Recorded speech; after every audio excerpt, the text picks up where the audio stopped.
नमस्कार मित्रांनो, शेळके ब्लॉगमध्ये स्वागत आहे. पाहू शकतो तुम्ही संध्याकाळचा टाईम आहे. सूर्य आता मावळत आहे मित्रांनो, पाहू शकतो तुम्ही. आणि पाहू शकतो तुम्ही अशा पद्धतीने आपला वावर आहे डोंगराच्या कडाला आणि एकदम भारी वातावरण दिसत आहे संध्याकाळचं. आणि पाहू शकतो मित्रांनो, तर आपल्या हे जे शेत आहे याच्यात आपल्याला उद्या पेरणी करायची मित्रांनो, जेणेकरून कारण की आपल्याला ओलावा तर भरपूर आहे.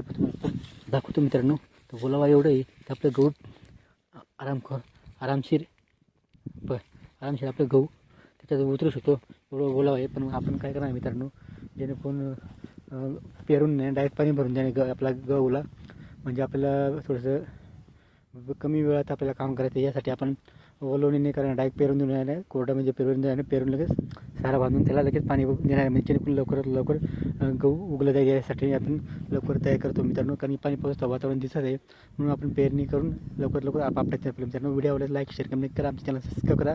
जय जवान जय किसान.